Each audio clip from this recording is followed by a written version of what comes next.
आज चाहिँ हामी जेरो लेभल बिगिनरहरूलाई कसरी क्लास लिने यो एक्सिलेटर ब्रेक क्लच कसरी चिनाउने भनेर चाहिँ आज मैले भिडियो बनाएको छु। यो चाहिँ जेरो लेभलको मान्छेलाई एक्सिलेटर ब्रेक क्लच केही पनि चिन्नुहुन्न उहाँहरूको लागि चाहिँ आज मैले क्लास लिँदैछु। हेरिदिनु है त, सुरु गरौँ ल। अब हामीलाई यो क्लच ब्रेक र एक्सिलेटर थिच्दाखेरि सिट चाहिँ एकदम मिल्नु पऱ्यो, एडजस्ट गर्नु पऱ्यो नि त।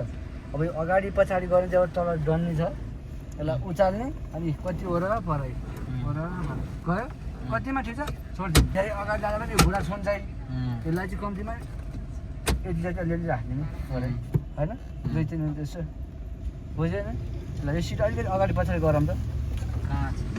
त्यही हो, अब अगाडि हो बिस्तारै, पछाडि अगाडि फेरि पछाडि। ल भयो भयो। यो मिररहरू मिलाउँदाखेरि चाहिँ यसलाई यसरी हल्लाउनु भएन। त्यहाँ भित्र छ एउटा डन्नी, यसलाई टक्क यसरी कति चाहिन्छ। अब हामी ट्रायल दिनको लागि चाहिँ भुइँको येल्लो लाइन देख्न पर्छ, त्यसको लागि तल डाउन गर्नु पऱ्यो। देख्यौ, टायर देख्ने बनाउने, चक्का देख्यो हो। भोलिपछि रोडको लागि ट्रायल पास भएपछि पछाडि ब्याग देख्न पऱ्यो, टक्क उचाल्ने। ए देख्यो खम्माहरू। ल उताको मिलाउँ त एकचोटि, मिरर यसो सिक्नु तलको लागि ट्रायलको लागि मिलाउने यो ट्रायलको लागि भयो। भोलिपछि गाडी लिएर हिँड्नु पऱ्यो हो। देख्यो पछाडि, देख्यो नि ल बवाल। यो भइसकेपछि सिट बेल्ट बान्नु पर्ने हुन्छ। ल बान्नु।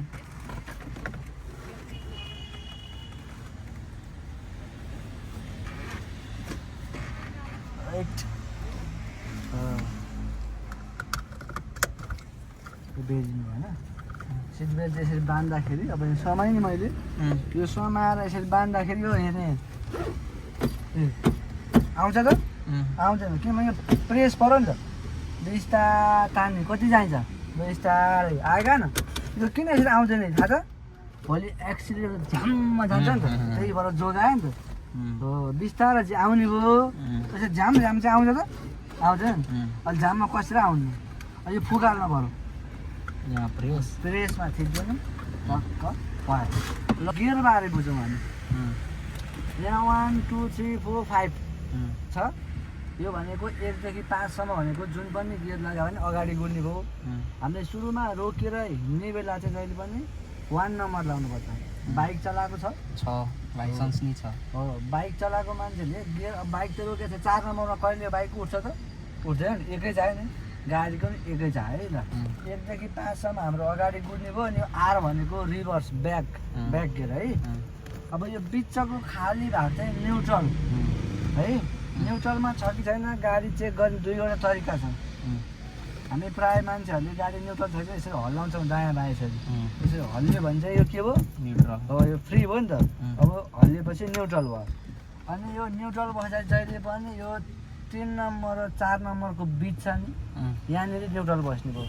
यो 1 नम्बर र 2 नम्बरको बिचमा चाहिँ हुँदैन। 5 नम्बर र आरको बिचमा पनि हुँदैन। कुनको बिचमा रहेछ? 3 र 4 को हो। 3 र 4 को बिचमा न्युट्रल छ भने धकेल्यो भने कुन गियर लाग्ने भयो? Third 3 number. तान्यो भने 4th। अब न्युट्रल एकदम नातिकन है न्युट्रल भयो है। फेरि तान्यो भने 4th।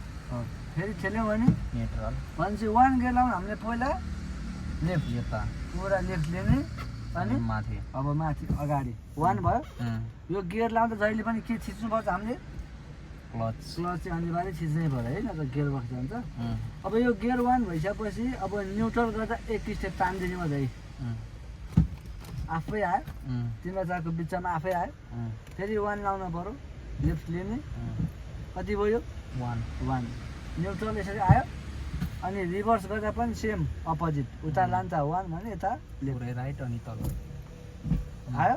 हामीले राइट लिँदाखेरि अलिकति साह्रो हुन खोज्छ। अनि यो चाहिँ लिँदाखेरि यसो गर्दा 5 पट्टि गयो भने कहिले पनि ब्याक आउनु। किन आउनु भन्दा 5 भनेको 1 देखिको स्पिड, 5 चाहिँ ठुलो गियर भयो अगाडिको हो। ल मानिलौँ 80 90 कुद्या बेला कहिले पनि ब्याक फर्किन्छ त, गाडी स्पिड कुद्या छ अरे फर्किन्छ त भने कति आउँछ त? 4 नम्बर है। त्यही भएर सिधा लिने, यसरी लिने है। अनि ब्याक रिभर्स थाहा भयो। ल 1 गियर लगाउनु त आफूले बिस्तारै ल। एकदम सफ्ट लाउनु पर्यो होइन ल बिस्तारै न्युट्रल गर्ने ल फेरि रिभर्स फेरि न्युट्रल यो अलि टाइट रहेछ रिभर्स ल ठिक छ हो मैले अघि नै भने अलिकति टाइट छ कोही मान्छे गाडीको गियर हेरेर पनि थाहा हुँदैन ल अब अर्को कुरो यो सिङ्गल अहिलेसम्म के को सिङ्गल थाहा छ हामीलाई थाहा छैन यो थाहा छैन कतिपय कुरो थाहा छ कति थाहा छैन होइन सबै यहाँ कतिवटा सिङ्गल बल छ यो त हेर्न सकिन्छ नि कतिवटा छ 5वटा ल सबैभन्दा सिरानमा बलेको चाहिँ हाम्रो गाडीको यो मोबिलहरू कम मोबिल भने थाहा छ हो त्यो कम भयो भने चाहिँ त्यो बल्दिने भयो क्लिक्क त्यस्तै बल्छ त्योभन्दा तल्लो प्लस र माइनस के हो ब्याट्री होला होइन ब्याट्री नै हो भनौँ ब्याट्री चाहिँ हाम्रो गाडी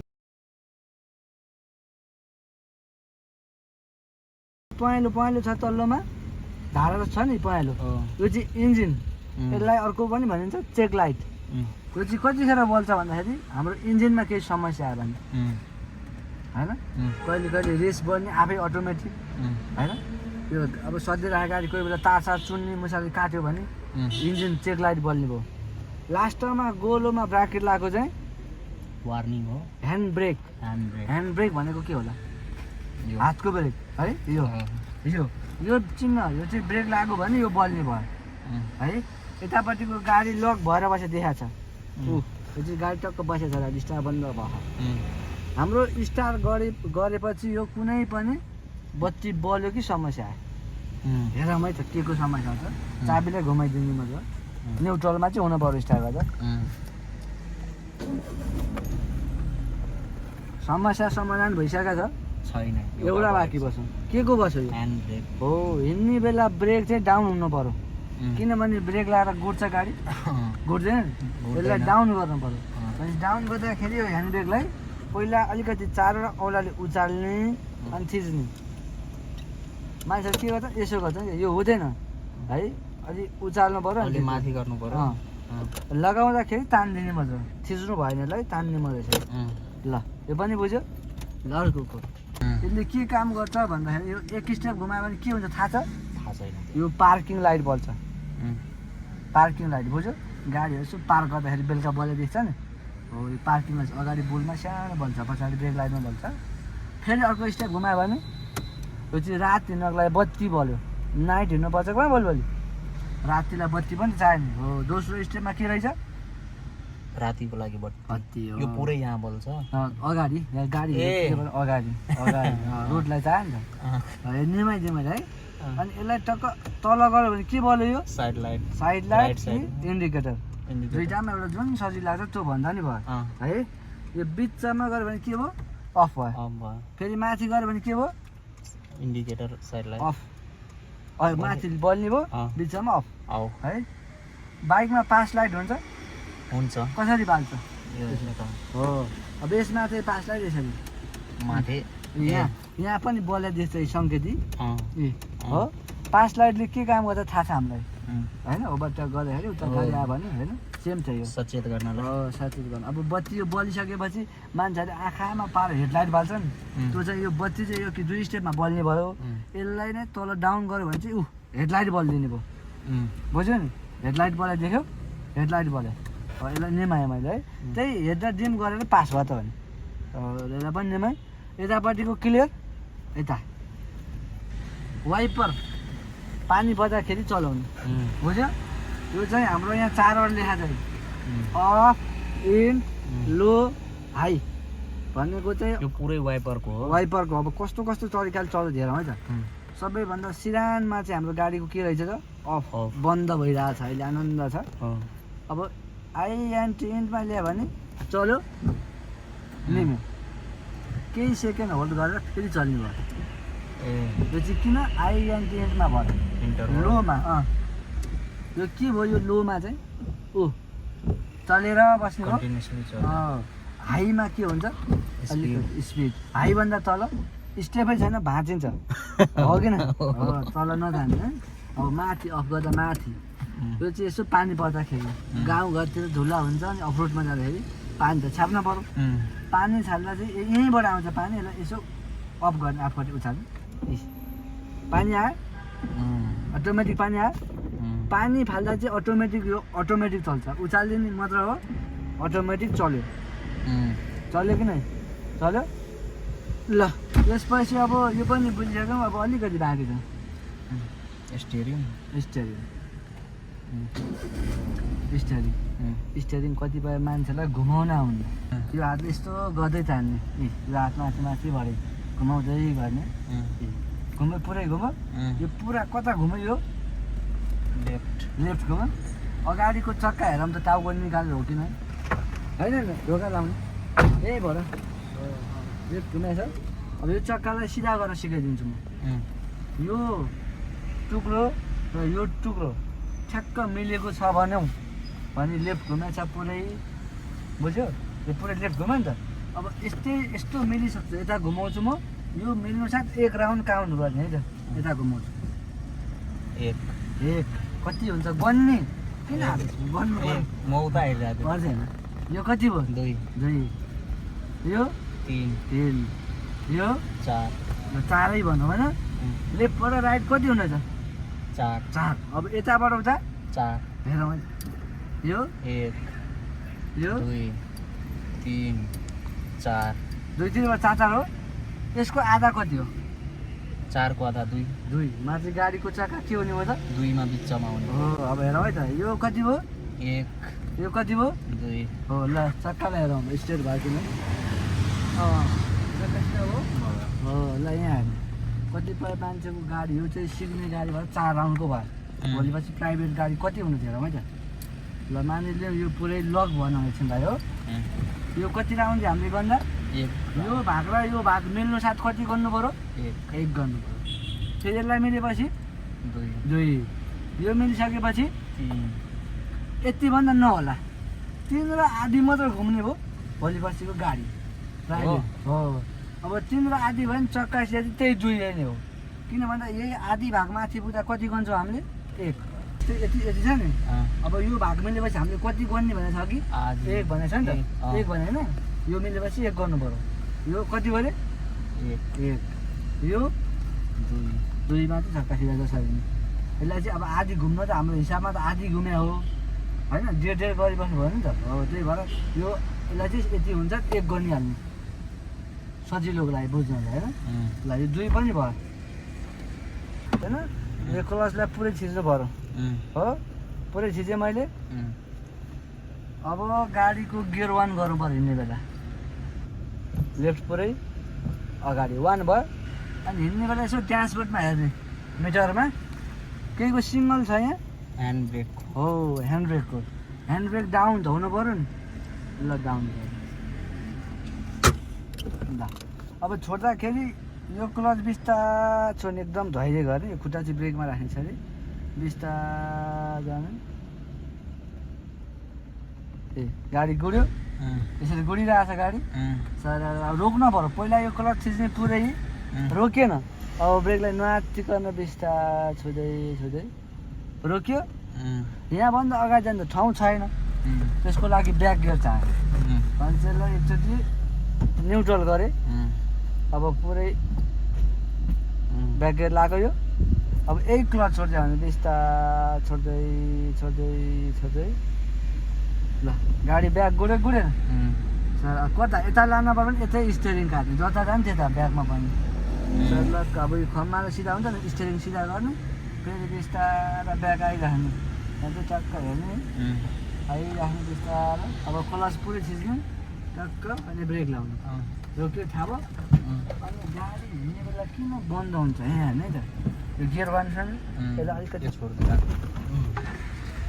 बन्द यस्तो भयो भने बन्द हुन्छ अनि सिक्ने मान्छेको किन एक्सिडेन्ट हुन्छ बेसी भन्दाखेरि क्लच ब्रेक हानेको बेला एक्सिलेटर पर्ला यसरी पऱ्यो भने ब्रेकमा लिनु पऱ्यो यसरी किनभने ब्रेक हान्दा यो पऱ्यो भने झुक्केर पनि क्लच छोड्यो भने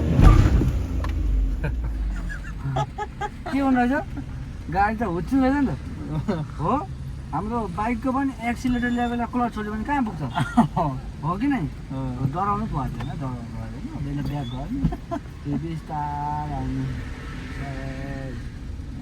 अब यो एक्सिलेटर भनेको जति चाहिँ त्यति कुद्छ कति कुदाउनु त्यति कुद्छ बुझ्यो कि नै अनि अर्को कुरो गाडी यसरी हिँड्दा हिँड्दै मैले बिस्तारै बिस्तारै क्लच सबै छोड्न सक्यौँ। रोक्दाखेरि ब्रेक मात्र हुनु भएन, क्लच पनि हुनु पर्यो। क्लच पनि यहाँ बन्द हुनुको कारण थियो। अब त अलिअलि डर सर हट्यो होला नि, डर लाग्यो। डाइरेक्ट कारमै आएपछि अलि पुरै नयाँ हुन्छ। बिस्तार अब यति वरपर अलिअलि चलाउन सकिन्छ नि, वरपर हेरौँ न चला सर आउने बिस्तार। यो सुरमा र त्यो सुरमा गाडीको चक्का याद गर्ने। यो सुरमा गाडीको चक्का हुन्छ मुनि, यो सुरमा यसो गाडी हेर्दाखेरि यो कति फिट होला यहाँबाट त्यहाँसम्म अन्दाज गरौँ त। फिट भने थाहा छ? थाहा छ, 4 फिट होला। 4 फिट छ, 3 फिट 4 फिटै भनौँ, 4 फिटै भनौँ यति जति। गाडीले चाहिने जस्तै 5.5 फिट जति चाहिन्छ अल्टोलाई। यसो बाटो हेर्ने 5.5 फिट छ भने यसो छिराउनु खोज्ने बिस्तारै, पछि 2-3 दिनपछि कन्फिडेन्स बढ्छ जजमेन्टको लागि है। पहिला ओह्राएर पर क्लच गरौँ है त ल। अब यसलाई न्युट्रल गरिदिएँ, अनि यसलाई न्युट्रल भइसकेपछि क्लच छोड्न मिल्यो। अनि ब्रेक छोड्नको लागि हामीले ह्यान्ड ब्रेक तान्नु पऱ्यो, तेर्सोमा छ भने त परेन। अब ब्रेकको काम पनि गऱ्यो नि त। अनि चाबी चाहिँ आफूपट्टि घुमाउनु पऱ्यो है, डबल घुमाउनु भएन, आफूपट्टि। ल सिट अलि अगाडि लानु पऱ्यो होइन, थोरै अगाडि यो हातले लानु, त्यो अर्को हात स्टेरिङमा समाउने, थोरै सर। ल भयो, क्लच थिचौँ त पुरै। ल ठिक छ, सिट मिल्यो, हाम्रो मिरर पनि मिलेको छ, अघि भर्खरै मिलाएको। ल भयो। ल त्यसपछि पहिलो नम्बर सिट मिलायौँ, दोस्रोमा मिरर मिल्यो, तेस्रोमा बेल्ट बाँधौँ। सिट बेल्ट पनि बाँध्नै पर्छ हुन्छ।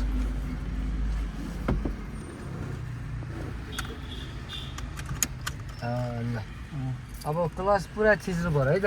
यो चाहिँ न्युट्रलमा छ, नथिचे नि हुन्छ, तर थिचेर राख्दा केही फरक पर्दैन होइन। ल स्टार्ट गरौँ। चाबी यता होइन, आफूपट्टि चाहिँ बन्द हो, अगाडि घुमाउनु। उता एक यहाँ घुमाउने, केही बलेको छैन नि एक स्टेपमा। दोस्रोमा घुमाउने, बत्ती बल्यो, फेरि घुमाइबस्ने स्टार्ट हुन्छ। उतै घुमाइबस्ने यतै। ल भयो, स्टार्ट भयो। ल स्टार्ट भइसकेपछि अब एकचोटि मैले स्टेरिङ घुमाइ चेक गर्छु है त, यो कसरी घुमाउनु छ होइन। ल यता लेफ्ट घुमाउनु त सबै हात कहिले पनि भित्र हाल्नु भएन। के छ भने मेन हाम्रो हातभित्र हाल्दाखेरि चाहिँ यो सानो स्टेरिङ भएको के भयो त, हर्न बज्यो। हर्न बज्यो यहाँ हाल्दा बज्दा झुकेर यसरी पनि फेल हुनसक्छ पछि ट्रायलमा। त्यही भएर हात बाहिर अब यो सरी घुमाउँ फटाफट। 2 राउन्ड गर्ने अब। 1 ल छोडिदिनु, हात इन्टु हुनु भन है, इन्टु हुनु भन है। ल यति सिधा राख्नु। ल गियर 1 गरौँ। 1 भयो, सबै ठिक छ। ड्यासबोर्डको अगाडि मिटरमा छैन, के को समस्या छ? Hand brake. ल ह्यान्ड ब्रेक टक्क झारौँ त। त्यो अर्को खुट्टा चाहिँ दाहिने खुट्टा चाहिँ ब्रेकमा राख्नुपर्छ। हजुर ब्रेक खोज्दा खोज्दा ढिला हुन्छ नि त होइन, ब्रेकमै राख्ने है, युज नहोस्। यो क्लचलाई बिस्तार छोड्ने, गाडी गुड्छ बिस्तार, एकदम ढिला होस्। 2 मिनट लागेर केही हुँदैन, छिटो भयो भने बन्द हुन्छ, ढिला होस्। हो यति गुड्यो, सर गुडिरहेछ। अब यो क्लच थिच्ने पहिला, बिस्तार ब्रेक छोड्ने हो, अलिकति ब्रेक बढी भयो, भच्चाको बढी भयो हो। अब अझै अगाडि डर लागेन भने अझै अगाडि जाउँ, बिस्तार क्लच छोडिदिउँ त। ब्रेक छोडे छाडी गर्नु पर्यो। ल बिस्तार छोड्नु हल्का, उल्टै राख्ने न क्लच। ब्रेक चाहिँ सकेसम्म बढी भयो। अब यति राख्ने, यो चिज राख्ने, यसलाई न्युट्रल गर्ने पहिला। ल भयो, अब रिभर्स। ल त्यो ब्रेक छोड्ने, बिस्तार त्यो मिरर हेर्ने। अब ल बिस्तार क्लच छोड्दै आउने, बिस्तार एकदम ढिला, छिटो गरेर कहीँ जानु छैन हामीलाई। बिस्तार यतिकै राख्ने, जजमेन्ट हुन्छ 3-4 दिनपछि जजमेन्ट हुन्छ। अब आज आएको छ नि त होइन, यति गर्ने बिस्तार सिधा राख्ने, क्लच थिच्ने पुरै। ल ब्रेक बिस्तार, क्लच फुल थिचेको ल न्युट्रल गर्ने।